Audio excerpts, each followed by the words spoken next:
Hey, what's going on with y'all? It's the Good Brother Biz by Josh coming at y'all live and direct with another episode of the Neighborhood Socialpreneur. I'm your host for the duration of this video. Don't forget to like, subscribe, and comment. Get out and get you some. So, let's talk about this today, y'all. There's a lot of folk. One of the premises and the reasons behind why I started the Neighborhood Socialpreneur is because I wanted to not just inspire folk to start businesses, but also be able to start businesses that could potentially give back to the community, to the world in a positive way, right? Whether it be creating jobs for other folks, whether it be creating opportunities, whether it be donating, whether it be charitable income and resources. I'm sweating a little bit right now because I just finished up the run, so bear with me, y'all. See me wiping like this. But those are some of the reasons why I started the Neighborhood Socialpreneur, just because I knew that this was something that was going to be extremely important. This is something extremely important in my life, and I hope that it is to yours as well. Part of that is also helping folks understand the premise of how a good business even functions, right? And I believe that we're in a day and age right now where there's so much technology, where there's so many different assets and tools and gizmos that we could use, that we start to utilize that to circumvent the fact that we don't actually have a business model. We just have an idea, or we have something that could be a business model but it's not fleshed out enough, or we have a business model and we think it would be really cool, we don't know how to generate money with it. It doesn't matter. I've literally made every single mistake with this.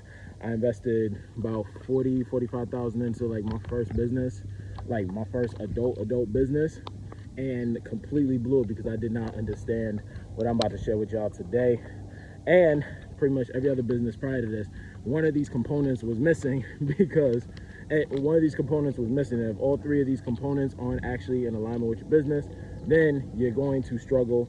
If not, there's a good chance you're probably going to fail, right? So I say all that to say that I hope this helps. Here are 3 things that I believe that every single business needs to have in place in order to make sure that you are successful. 1, you need to know who your customer actually is. So who you are selling to is a very important thing to know. In company or corporate world, it's called ICP, so Ideal Customer Profile. Who is the target customer that you are looking to actually sell to? Not who you want to sell to, but who actually could benefit from your product, right?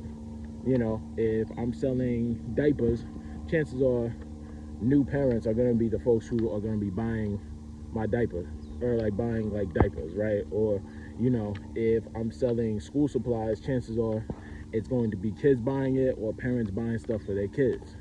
That's a ICP. If I'm targeting other folks outside of that ICP, I'm going to have less success, if any success at all. Like, it's just probably going to be very slim to none. So that is something that I see a lot of folks missing out of their business, is actually understanding who they're selling to, right? So that's 1, ICP. Let me put my bottle down. Number 2, okay? Number 2 would be the product market fit, y'all, okay? Understanding what problem you are actually solving for your customer. What is the problem that you are solving for your customer, okay? You need to understand what problem you are solving for this person in order to actually promote it properly, because guess what? If you're not solving a problem, then you're not providing a solution. And business is nothing more than actually providing solutions to a person's problem, okay? And that's just, for so many people, they just want to create a product, and it's like, and I've been guilty of this too. I wanted to create the product that I wanted to create, but it's not a necessity to somebody's business for survival. They're not going to spend any money on it. Like, your friends are not going to buy stuff. Like, we're in the middle of a recession, inflation high.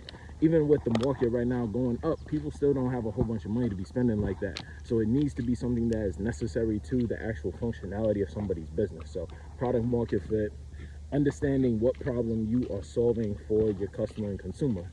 That is very, very big, okay? Perfect example of that actually would be, okay, here's actually a perfect example. Non-alcoholic beer, okay? For somebody like myself who doesn't drink, especially anymore, I'm a person who I don't touch any alcohol. I don't do any drugs. Like I live a pretty deep, like I live a pretty clean life for the most part, right? And I'm very thankful for that. There's a lot of other folks who are like that as well, right? 50 Cent even was able to invest into vitamin water because he saw that, well, he's a person who also doesn't drink and smoke, but he knew that there were also other folks at his concerts who weren't drinking and smoking, but they also wanted to drink on something too other than just water. So he invested in the vitamin water, and that was one of his most lucrative, and not his most lucrative investment. I forget the exact price point on that, but you know, he made a killing on that. And you see, like, even brands like Heineken doing that now, where like you have the non-alcoholic beers, you have, you know, Olipops, which are like catered towards folks who like the fizz of soda, but they don't necessarily want all of the, you know, nasty preservatives or ingredients that go into like regular soda. I'm not going to say anything against any of them because anybody trying to get sued, but y'all get the point. You gotta service a need, okay? You gotta service the need to feed. So those are two. We're gonna get into the third. So we got ICP, we got market share, like what problem are you solving, and then three. This is a big one and super underrated. I don't hear a lot of people talking about this, but how big is the problem that you're solving? Whew, it's hot out here, y'all. December in Cali for you, December in Cali. But how big is the problem that you are solving, right? Is it a big problem? Is it a little problem? And that's what would be considered market share. Like, what is the actual marketplace value, right? Solving a problem where you are trying to, you know, I'm trying to think, like, what would be a very small problem? I can't think of necessarily any super small problems right now, like, because everything could be big, but, you know, like a big problem. Okay, let's, world hunger. Cool. If you want to gear business towards world hunger, then guess what? You're probably going to have a very large market share, right? Or if, let's say, technology. Here we go. That one's even better because it's more relevant. Everybody needs a phone, which is the reason why we all buy Apple, which is the reason why we all buy Samsung, which is the reason why we buy these Apple and smart products, because we need to keep up with the emerging digital age. We need to be able to keep up with advancements in technology and crypto and Web3. Like, that is extremely important. So that is a very large market share, and that's a lot bigger than, say, you know, a company that's geared towards cleaning your pet turtle, the back of the shell of your pet turtle, or something like that. And there's stuff like that actually exists too, and like, you know, people are able to excuse me, people are able to or want to create businesses on some of this stuff, but you have to realize you have to solve a big problem in order to actually get big dollars. That's really what it comes down to. If you're not solving big problems, you're not going to get big money. And when I'm talking big money, I'm talking like problems where it's like, you know, you're going to make multi-millions year over year and like actually be able to scale into something, right? Like, one of the biggest problems from somebody who comes from like a tech sales background like myself has always been lead generation, right? Leads have always been a very big issue, which is one of the reasons why I started Integrity.io, because high quality leads are very, very important to software development companies, to sales companies in general, sales and marketing teams. And if you don't have those, then you're dead in the water. If you're not actually calling and spending time reaching out to people who are qualified sales leads, then you're not going to actually be able to sell and close and create customers. And that is the lifeblood of your business. And for me, I had to get very specific on that, and it took months to really like bring it and rein it in and figure out, okay, this is exactly what it is I'm going to do. And it took a lot of time in product market testing and failing to really understand that. But those are the three things that I've realized that have helped me be able to curate how I position like my product, how I position my services, how I position my content on YouTube and LinkedIn. And it's allowed me to actually help build that out more and actually position myself to be an expert within the space. So those are the three things. You have to make sure that those are mapped out. I got to figure out how to do the timestamp thing on this video just so folks can go directly to that. But that's really what I would say focus on in terms of like building out your business. Focus on who is your ICP, who is your specific person that you are actually creating this product for. B, or number two, what problem are you solving for them?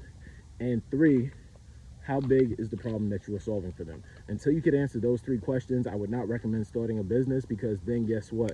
One of those three is going to be what holds you up from being able to actually scale it into something to where you can get your first sale, to then get into profitability, to then scaling it to that 6-figure, 7-figure, 8-figure mark. Those three are extremely important. You need to be able to answer those. So that's my 2 cents. I appreciate y'all for chiming in with me today. I appreciate y'all for sticking with me, even though I'm over here sweating and whatnot right now, just because, man, it was hot, super, super hot. I'm gonna make a short out of this as well too, because I feel like this is extremely important, but I wanted to provide a longer video with a bit of context. And I'm gonna be speaking more about this as well, because I wanna actually record the journey of actually building out Integrity.io and, you know, showing exactly like what it is and like how it's going to be able to benefit a lot of folks, and hopefully be able to expand it later after we flesh out this particular ICP that we're working with right now. And, you know, who knows, maybe we may end up working together. So I'm going to drop the link in the bio. It's going to be going directly to the LinkedIn link. And then also too, I'm doing consultative services as well. There's even virtual coffee chats. So if y'all want to chop it up with me for a little bit, scheduling some out, I've gotten a chance and an honor to do some with folks. I'm not charging for them. It's just really to actually speak with folks and actually help, you know, really just for me to gain insight on where people are looking to go. And it's been really helping just from a business perspective. And like, if I could provide value to anybody as well, happy to do that for the free. So don't forget to like, subscribe, comment, holla at your boy, and let me know what you want me to speak about next. One love, one life. Peace.